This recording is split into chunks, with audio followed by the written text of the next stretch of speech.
Good morning, everybody. Welcome to episode 13 of Exploring Economic Development with MEDC. I'm Meredith Harris, the Executive Director of Marlborough Economic Development Corporation, and today we're going to be joined with a guest from the 495 MetroWest partnership with Jason Palitsch. Last week when we were here, we had Greg Bunn from Mass Hire. We talked a lot about kind of what COVID has done for different industries and really talked to him about some of the resources that his organization offers, and it was just a great conversation. So with that, I'm going to turn it over to my co-host, Jillian Morin. Hi, Meredith. Good morning, Jill. How are you? Good. I'm a little sad, though, because we're getting to the end of the summer, and our next episode's going to be in September. Don't even... I know. just popping that bubble. Wow, way to really bring the mood down. I'm sorry. That was great. To all of our viewers, I apologize. I'm a mom of 4. So the summer is coming to an end. That's a real thing for you. Right, which is good and bad. Yep. You know. Especially as we're going into this school year, it's, there's just so many things that are going on. Yeah. We won't go there, though. We're not going there anymore. Welcome to Exploring Economic Development, not with MEDC. Exploring the end of the summer. We're done. So welcome. We're happy if you're joining us here live. Go ahead and comment. Let us know that you're watching. If you, let us know where you're watching from and what you're excited to hear about, or if you have any questions or ideas for even future episodes. We'd love to hear it. If you are joining us on the replay, you can also comment. We check those comments and we want to make sure that we're able to answer any questions that you have. Also, you might be watching this on WMCT TV, which is our Marlborough local cable access channel. Thank you, WMCT. We love that they share that there. So you should see on the bottom here our email address and our phone number. So you can reach us that way if you'd like. Absolutely. Yeah. So with that, we're going to introduce our guest this week. So we're very excited. We have Jason Palitsch from the 495 MetroWest partnership. I'm saying that correctly, right? Yes, you are. Awesome. Welcome. Welcome, Jason. Happy to be here. I'm glad excited. to have you. Episode number 13. A lot of good luck on what you've brought me today. Right, and you were just telling us before we started that Friday the 13th was unlucky for you last week. Is that correct? Yes, it was. But you know what? I'm not triskaidekaphobic, so we'll try to. We'll bounce back. Fun fact: I was married on Friday the 13th. Wow. Yep. And we've made it past 7 years, and so we're doing okay. But 7 is a lucky number. Oh, there you go. Oh, that's true. Years? So we'll see what happens next year. Just kidding, Mike. I love you. So, Jason, we're really excited to have you today. For folks that might not know what 495 MetroWest Partnership is, we wanted to bring you on to talk about the importance of regional economic development. We've been talking a lot about Marlborough's economic development and why do we need to work with our neighbors? Why is it important for us to come together in the MetroWest region to have sort of a kind of coalition, through MetroWest 495 partnership? What do you guys do? Well, great question, and let me start by answering it. Why do you need an organization like the partnership? It's because this is a very unique region with a cohesive identity, with very particular needs that make it a different place than some of the places to the east and the west, and it needed its own voice and its own coordinating entity. So the 495 MetroWest Partnership is a unique public-private alliance. We have as our stakeholders businesses, municipalities, environmentalists, developers, regional transit authorities, chambers of commerce, a lot of different folks, people. Yep. Higher education institutions. A lot of folks you don't always see sitting around the same table, where their interests in the 36 cities and towns that make up our service area align. Our goal is to pursue sustainable economic growth. We do this through coordination, advocacy, bringing folks together. We do a lot of quote-unquote traditional economic development work, but there's so much more to it we do than that. And one of the things that I love about the partnership in this organization is our approach to economic development is holistic. Obviously, you guys do a lot of the traditional economic development work, and we do that too. It's employer retraction and retention campaigns, talking to employers and potential employers who are interested in locating here, trying to get them to locate here, talking to somebody who might be considering leaving, talking to somebody who might be considering expanding, helping them meet their needs in terms of workforce, in terms of site intelligence, all of those fun things. We are also a regional economic development organization for the state. We're the states, they call it a REDO. That's the acronym for the region. So we do a lot of technical assistance of all kinds to businesses. Right. So we do some of that traditional economic development work, but we take a holistic approach to economic growth. It is the climate of the region. It is a variety of factors that are necessary for this to be an attractive place for people to live, work, and do business. And so that's why we focus also on transportation policy, housing, water infrastructure, energy energy, sustainable development, all of those things. That's one of the things that kind of sets us apart. Yeah, so the way we always look at it, like in Marlborough, so we're Marlborough Economic Development. So my focus when I'm talking to a company, I'm not pushing them towards any of my surrounding communities. I want them here in Marlborough. That's where I want them to go. But for you guys, it's more about the regional perspective. How do you make the region a strong place, right? Because realistically, when we're out talking to companies at site selector events or somewhere across the country, when we're talking to them, they see the whole area, right? And so they want to know that it's a strong area with a strong presence. And so, groups like yours, it's really important to have somebody that's looking out for the MetroWest region, and then there's all of us individuals that are looking out for our individual communities. But it's important to have somebody like yourself doing that. And you guys do a lot of state advocacy, at different levels, and all of our voices together are better than one in particular. So we thank you for that. Certainly, and I should maybe, for folks who don't know, tell you a little bit about the region. I think you might actually have a map handy. So you keep saying 36 communities. 36 cities and towns, just grew to number 36 last December. We had been 35, so the newest addition to our partnership family is the town of Plainville, which is now our southernmost. So is that, not to cut you off, is that a challenge or is it an opportunity? Because we often look at it and say, how the heck do you look at 36 communities and be able to advocate for all of them? I mean, as much as there has to be some, needs that are, coincide or similarities, but there are definitely differences between the different communities. So how do you deal with that? Challenge or an opportunity? It is a reason for being. There we go. This region and its combination of cities and towns is sort of why we're here in the first place. And again, just to give people a sense, I like to describe it as a diamond to the west of Boston. Okay. So I know you guys have the map up on screen, but for somebody who might want to download your podcast someday and hear the audio, the northern tip of our diamond is the town of Westford. We slide down to the west. The western tip is Shrewsbury and Grafton. Now down to the southeast. So Plainville, our newest community, is our southernmost. So Plainville, Rentham, Foxborough at the south. Go up to Natick and Wayland on the east, and then we angle back up to Westford. This region is about 1 in 10 jobs in the Commonwealth, 1 in 10 payroll dollars, growing faster than the rest of the state is. I'll dive into our census figures later. I was very excited that the Census Bureau released local data. Was like we won't Christmas call you a morning. dork, Jason, I promise. But this is a region of tremendous economic import to Massachusetts. But one of the sort of the genesis of the partnership in the first place, the organization is about 20 years old. One of the reasons for the creation of the partnership is that you look at this region, cities have mayors who can speak for them.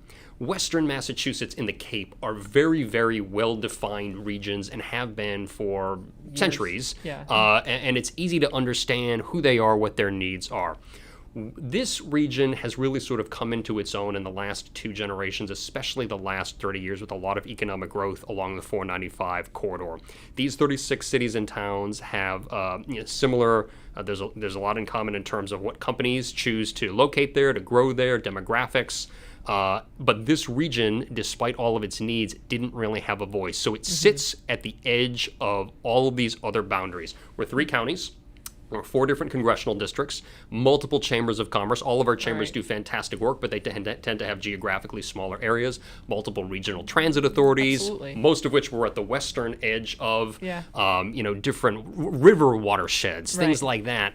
And there wasn't really that cohesive identity, that cohesive voice that could speak for this region and deal with all of those jurisdictional boundaries. And setting aside the jurisdictional boundaries, too, just from kind of a mental place, we're Metro Boston, but we're not immediate Boston. We're closer to Worcester, but it's not central Mass. So really there was that lack of voice prior to the partnership to speak for this region and its unique needs. So in terms of, I don't see the region as a challenge. I guess I see it more of an advantage, but the answer to your question is it's who we are in the first place. And the number one advantage, and I could go on for hours about the advantages to this region, the number one advantage to this region is its people. It is a highly skilled, highly educated workforce that is tremendously attractive to employers. That obviously spills out into a lot of other benefits, but the people of this region are the number one advantage that it has. Well, and to your point, I think, like when we're out, again, talking to some of the bigger fish that want to come into the community, they want to hear, about Marlborough and what's the community like to work with and what types of amenities you have available, but they also want to be able to see that other big corporations are able to attract the talent, in the region, right? So it helps us make a better case when we're showing a map and we can show some of the other businesses that are in the region. It just makes a stronger argument. Yeah. I'm thinking, a pharmaceutical manufacturing operation, a big pharma, Kendall Square, Watertown, they want to open an advanced manufacturing facility for, a pharmaceutical product. It's going to be 200 jobs. They want to site it in Marlborough. That's a skilled occupation. They need they have certain requirements that they need of their workforce. And so when they're looking to site 200 jobs in Marlborough, obviously, MEDC is going to do great work to bring them in and talk to them about sites, and you guys are going to give them the big pitch. But one of the questions that they're going to need to ask is a regional one. In the surrounding area, is there the skill set there? Is there the potential workforce or the folks with the requisite background that they could train themselves? Right. And so it becomes very much a regional question. Right. Interesting. So when I was working for Rep Barrows at the State House years ago, We have State House origins in common. we do, and so we talked about the State House a couple weeks ago with Danielle Gregoire, Rep Gregoire. But when I was working for Rep Barrows, he was part of the 495 partnership, and so I kind of did some work with your predecessor Paul Matthews and Jessica Strunken when I was like interning at the State House and kind of came through. And I should say that Rep Barrows is still a member of He's our still a advisory member. committee, one of the very active, engaged members of our delegation. But it was interesting for me, to go from being on that side, working at the state level with 495 partnership, then now I went away for a little while. I was doing something else, and then came back to Marlborough and have been actively engaged. So it's interesting to be a part of a group, like that through the years, and you guys do great things. And it's funny, I was State House the first week of 2009, so when my boss at the time was sworn in through the end of 2011, and my boss, Senator Mike Moore, his district has Shrewsbury and Grafton on the east, and it's thought of as being a Worcester-centric district, but the population growth is very much to the east. And so now actually I still live in Shrewsbury. I have Shrewsbury, Grafton, and Upton, which are some of our fastest growing communities in the 495 MetroWest region as well. So the region's tentacles go pretty far out. Right. So we must have been there at the same time.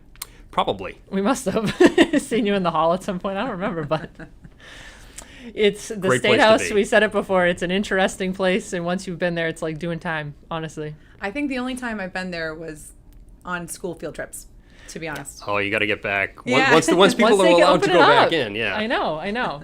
All right, so we'll get back to business.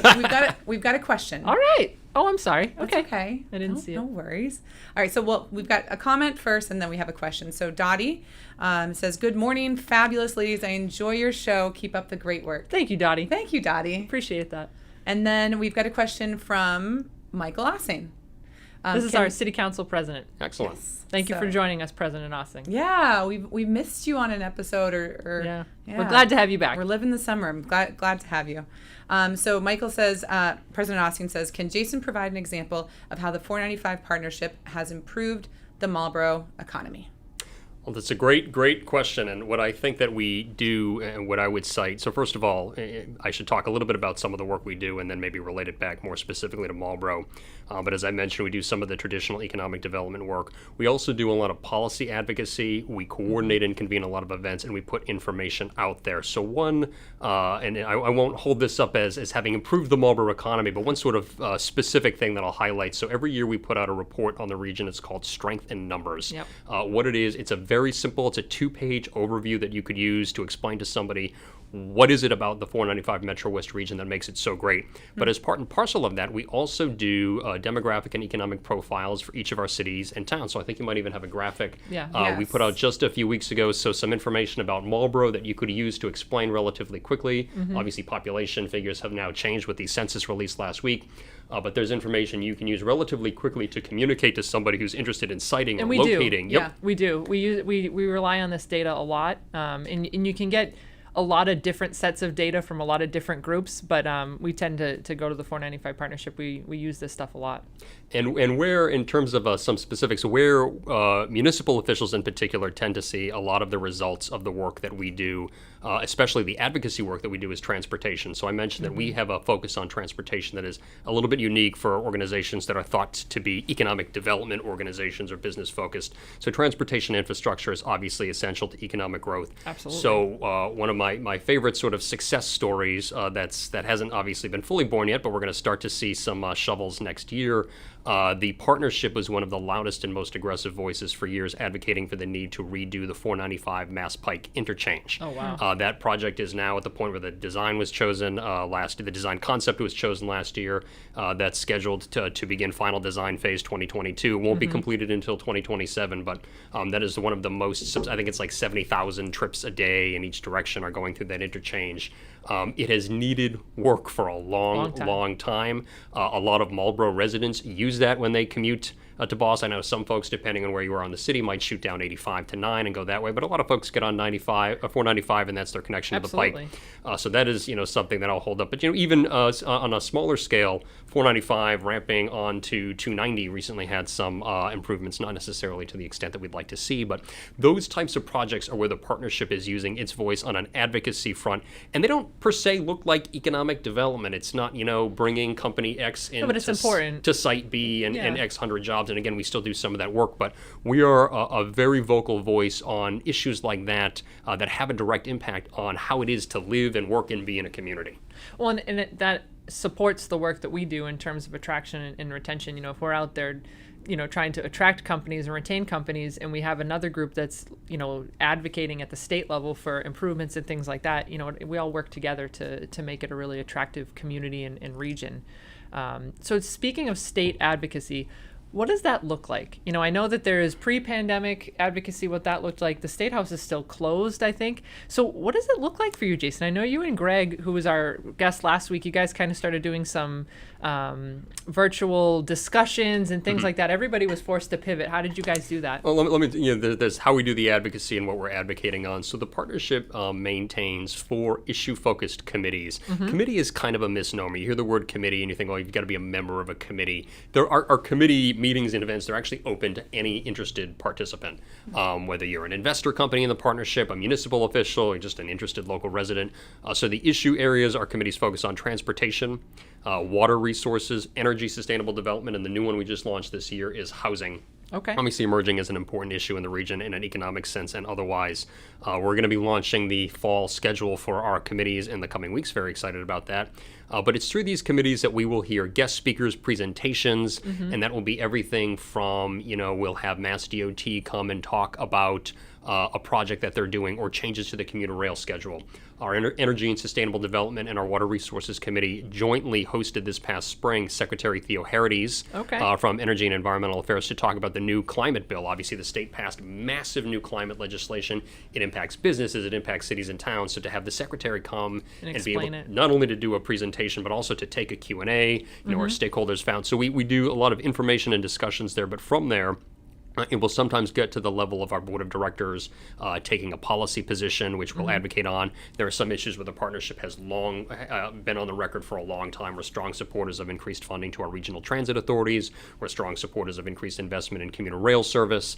Things like that we've been on the record on for a long time. But in terms of what that advocacy actually looks like, obviously I do miss the days where you could wander into the State House and wander around. And by the way, there was like 3 or 4 State House staffers, mostly women who have been working in the building for 30 years, and you talk to them for 5 minutes and then you know everything. I do miss that.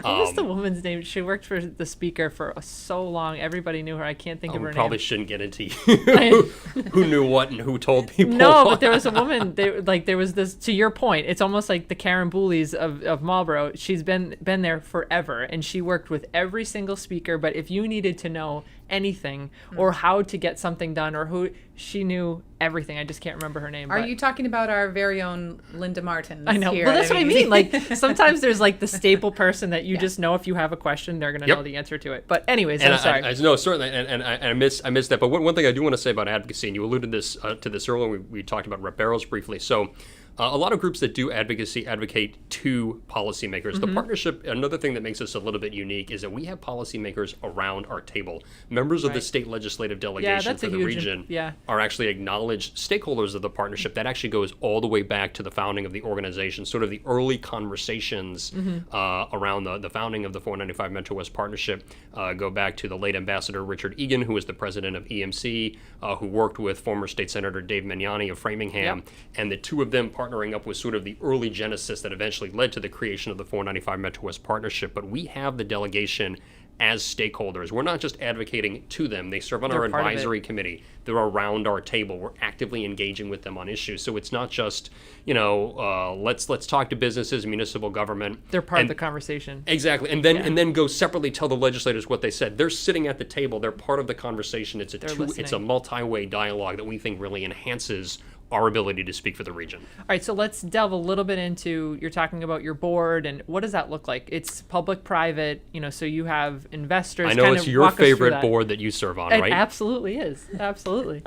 So we have a large board of directors. It's very large. Voting members, it's just over 50, but with some advisory folks, it's closer to 75. Yeah. Our board is very carefully constructed so that all of our stakeholder groups are represented. So there's a certain number of business seats. There's a certain number of municipal official seats. Right. There are environmental seats. There's always an RTA representative. There's always a Chamber of Commerce representative. We have economic A lot development. of different people Yep. in the room. Yep, it is a great coalition, and they really add a lot, not just in terms of what any typical board of directors would do, but to have all of those different perspectives at the table, again, is one of the things that makes the partnership unique. And it's the board meetings themselves. It's not just business that we do. We're also discussing issues, and there's a lot of conversations happening about the region. And what I frequently hear from board members is, especially some of the newer folks, is they come expecting sort of a rote administrative board meeting, and they find that they've had a very engaging conversation, which they found enlightening. Yeah. Well, and I think it's important too. I mean, you talk about, you've got, Senate President Spilka, somebody that's been, actively involved in the partnership for many years. Back to the founding. Yeah. And so I think being able to even just have a one-on-one conversation with some of those folks, that's huge value to the business owner, business representatives that are in the room. And, that's really valuable. Being a convener, we use that word a lot. It's kind of an odd word. It's an odd word to say. I type it more than I say it, but being a convener is one of the things that we do when, so I talk about the committees and having these events, and of course, right now everything is Zoom and virtual, and there's still a lot of great engagement, but one of the value that certainly a lot of our investor companies derive from participating in committee meetings is, if there's a regulation or a bill or something happening, or they have a transportation related question, they come to the presentation. It's not just hearing a presentation. They're going to walk right up to the person after, and they're going to engage with them. Right. And they're going to get the question answered. They're going to get a follow-up. They're going to build a relationship. Right. A lot of people have built relationships through the 495 MetroWest partnership over the years. Well, and to your point, I mean, so a lot of legislation comes out, huge bills that, all kinds of things. And it's difficult to sometimes understand it, or to kind of dig through it and figure out, what does this mean? What kind of impact does it have on my business? A lot of our business owners and our, companies, they need to be doing what they do, right? And they sometimes will have folks in their company that are supposed to be looking through these types of things, but not always, right? And so to be able to have a group that's kind of putting the information out there in a digestible way, to then have the follow-up with the people that are actually making the decisions, is really kind of unique. I should probably say something about our information and resource updates, which have the most beige, vanilla, boring name you could think of. But it's one of those things, I don't want to say it was an accident, but it's one of those things that it started off one way, and it's become sort of a defining feature of us for a lot of people. So during the pandemic, and just by way of, I started in this job at the end of January 2020. Yeah, you kind of, that was difficult. So, all right, Jill, just so you understand this. So Paul Matthews was the head of the 495 partnership for how many years? 15 years. 15 or so. Again, I worked with him when I was at the State House, and then when I came to Marlborough. And so Jason took the job, what? There had been a vacancy of about 6 months. Yep, and then I started in January 2020, and I had about 6 weeks before COVID absolutely crashed down. So talk about stepping into, you're the executive director. This is a brand new role for you, 36 communities.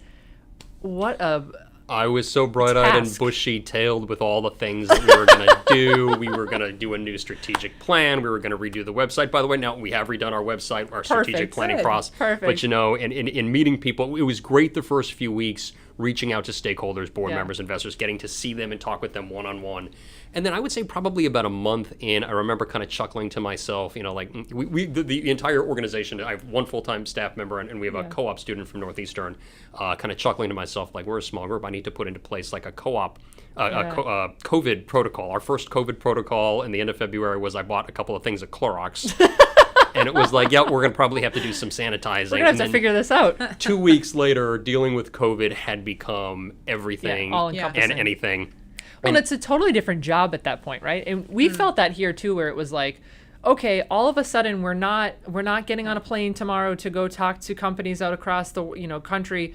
Now we're really, really focused on boots on the ground, making sure that our small business, that folks are going to be able to survive this. Right. So it was What a were some of totally the different things- focus. So I came in kind of after the pandemic had hit, the summer afterwards. What were some of the things, not to derail the conversation, that you No, go guys ahead. chose to do in terms of the funding that you had here at MEDC, and how did you have to rearrange to support some of our community, really? Well, all right. So first thing, and I think you guys, it was very similar, where all of a sudden we're all at home. Yeah.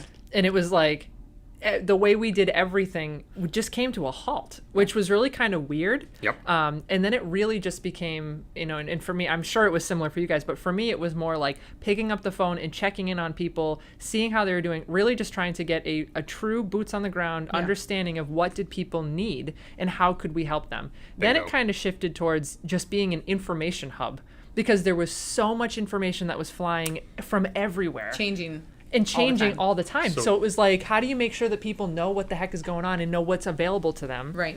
And making those calls as I did. Right. And, we have a lot of larger employers around our table, a lot of technology and life sciences companies actually who tended to handle the shift to remote relatively well. And in terms of their revenues tended to be the least threatened. Working with our chambers of commerce, obviously hearing about restaurants and Right. retail who it They was got just to hit taking the an most. absolute beating. And we did have some companies, who had some struggles. I think of, Boston Scientific, which is obviously doing very well, but Right. obviously a lot of their clientele are elective procedures, and that was an immediate hit, and they had to Right. make some tough choices. So everybody was impacted, but In some way. in some way or other. But what I found in sifting it through, despite everybody's different needs, there were two things, and it wasn't just companies, it was municipalities as well. Everybody, it boiled down to two things that people needed: money and information. Yeah. And obviously, we don't You're right. Yeah. we don't play with a ton of cash, but Right. the federal government in particular, but also the state government, there were massive financial assistance programs to prop up the economy, to prop up city municipal governments. Information was Flying. fluid. It was voluminous, fluid, constantly changing. As something tries to weave its way through Congress. So it was like, all right, what can we do? And we had just switched over to, we had a very dated technology platform. We had just migrated all of our email addresses to Constant Contact. Yeah. We had set it up so we could do it nice. I was like, all right, what could we do? So I remember it was like a Monday in early March, and we're going to amalgamate all of the governor's public health orders, because this is probably a couple days after the shutdown, and throw in some information about some assistance programs out there. We got it into one sort Yeah, of you guys were really concise- good throughout the whole thing. and we sent this out, and we got a really strong feedback for it. And so, it kept happening that every few days there was so much information. It was like every hour. It was really bizarre. And so we would be, we're summarizing the governor's orders. We're summarizing public health guidance. We're providing, where do you get a list of COVID symptoms? Where do you Right. get, the poster you put on the wall for, Yeah, all the things. this is, masking and whatnot. There was at one point, there was a resource for folks trying to pool with other companies to buy cleaning supplies and Yeah. things like that. You couldn't find stuff either. Legislative summaries, which I always love as a former State House staffer, but as things were making their way through Congress, and of course between the House and the Senate and the White House, it was and people trying to follow that, because if you're a small business and you're hearing about a program that's going to provide money to small businesses to help keep them afloat, it's not a political exercise for you. It's not Right. an academic exercise. Right. You need to know what's in the bill. You don't care about the White House's talking points. No. You need to know what made it What- into the bill and how does it do you impact? get it. Right, right. So this turned into, we call them information and resource updates. We would put them all up on our website after they went out. It started maybe one or two a week. We very deliberately wouldn't do more than 2 a week. We didn't want to spam people. Yeah. That has become one of the most enduringly That's popular awesome. features of the partnership, and we still do it And you're gonna keep today. doing it. And you could go read them all right now under That's information awesome. and resources on our website, 495partnership.org. Yeah, sometimes people just need the information. I know we have a question, but I just wanted to add on to that quickly. I thought, just because I think it's interesting. So even we're at home and we're trying to go through all this information and figure out what people need to know. There was also still this unique piece of it, though, where we were still taking a lot of Zoom meetings, but meetings with companies that were in the life science industry that were expanding. So Yeah. like on the one hand, you had small business. MEDC did a really great grant program where we gave out grants to all of our small business, mostly restaurants, anybody that was reopening. Yeah. They needed to put up plexiglass or they needed masks, all kinds of stuff like that. Right. We took our toolbox, outdoor dining, Yeah. so we took our toolbox funding and we tried to, just pivot and say, okay, let's use this for reopening Yeah. costs. And so that was really great. We gave out $130,000 to over 33 small business. So there was that happening, but then there was also this like, okay, we're a life science company. We're growing rapidly to keep up with the pandemic. Yeah. We need space and we need it yesterday and it needs to be ready to go. So there was so many different needs. It was an interesting time. Question. Well, before we get to this question, Dallas, I'm going to come to your question in just a second. So you said that we reallocated Toolbox money. Correct. Can you just, for anyone that's just joining us for the first time, Plug the toolbox? plug the Toolbox? Okay. And, And Linda, if you're watching, because I know you are, Yeah. maybe you can throw a link in here for people to go to the Yes, Toolbox. for our But Toolbox. the Economic Development Toolbox is funding that is available for a existing Marlborough company, small business, or a small business that's looking to come into Marlborough. We have small incentives that are available for beautification. We also have it for rental assistance, different types of funding. But if you are a small business looking to come to Marlborough, we want to talk to you. couldn't help it. All right. Thank you, Jill. So we've got a question from Dallas. So Dallas says, good morning. Are residents, Jason, this question is for you, able to join the partnership and any of the committees, or do you need to be an employee or a public figure to participate? Great question. That is a great question. Our resources committee meetings are open to any interested person. So one of the sort of unique elements about the partnership, we're not a membership organization. We have municipalities that are members of our service area, but the companies that support us, we call them investors.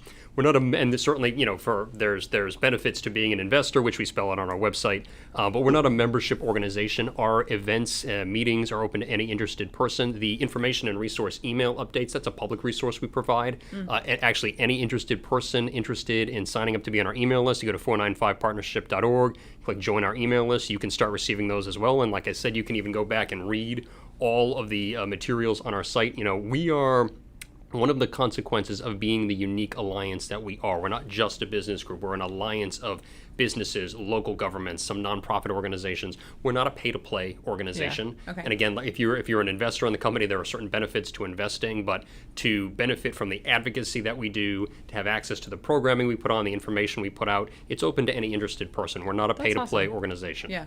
So how do you go about choosing your board members per se? So as I mentioned a little bit, our board members are balanced by stakeholder groups. So there's a certain number of business seats, and we do prioritize investors for seats on the board of directors. But there's also municipal officials. There are representatives of higher education organizations. There are representatives from environmental groups. There's a chamber representative. There's an RTA representative. So A lot of different folks. built into our bylaws, which we recently revised thanks to a very hardworking bylaws review task force on which Meredith Harris do we need to get one of participated. I was on this one. She had said no to being on the executive committee, so then she couldn't say no to doing this. So she had a lot of fun. So they're a lot cleaner thanks to Meredith's hard work. Let's not talk about it. I know. Baked right into our bylaws is actually this very unique board structure, so where we make sure that stakeholders are evenly represented. That's Wonderful. awesome. Wonderful. All right, so believe it or not, we're bumping up against time. Oh, wow. I know, but I did want to ask you. We have one fun question we're going to ask you before you leave, but also, just in a couple of words, couple sentences, how does the 495 Partnership approach economic development? What's your approach on that? We take a holistic approach to economic development. We are working to create a climate and an environment that supports sustainable economic growth. And what do I mean by that? We need good housing stock. We need reliable transportation infrastructure. We need to do something about aging water infrastructure all through our 36 cities and towns. In addition to recruiting companies to come in, supporting companies who are already here or might be considering leaving, or helping those who are considering expanding. We need to make sure that this is the place that businesses want to be, because there's a highly skilled workforce, because there's a lot of transportation options. So there's a lot of highway access. I mentioned the diamond. On each tip of the diamond is an airport, whether you're Logan, Manchester, awesome. Worcester, or TF Green. There's a lot of rail infrastructure as well. But to make this the place that businesses want to be, we need to take that holistic look at all of those various topic areas that make a region a place where people want to live and where companies find the people that they want to hire to do what they want to put out. Yeah. I say all the time, we do outreach to companies, part of our, business outreach program with the mayor's office. And the number one thing we hear from companies is it's all about the employees. Yeah. Yep. If I can find the workforce, I'm not going anywhere. And so we oftentimes we think we're going to go out to the company and, what's your, I don't want to say complaint, but is there something we could be doing better? And it's never about taxes or, infrastructure. It's always about the employees. TIFs, the which is question of interesting. TIFs come up a lot. And I like to tell people, sometimes an important tool depending on the municipality, but if It's not the main driver. exactly, if know. taxes, if TIFs and funding mechanisms were all it was, companies would be locating to the cheapest community, Right. and that's where you'd see all the That's not economic what they're- growth. That's right. not what you see, and there's a reason for that. Right, Yeah. right. All right. So we'll end on a light note, right? We like to do that. But you're a big foodie. I am. I forget that you follow me on Instagram. I do follow you on Instagram.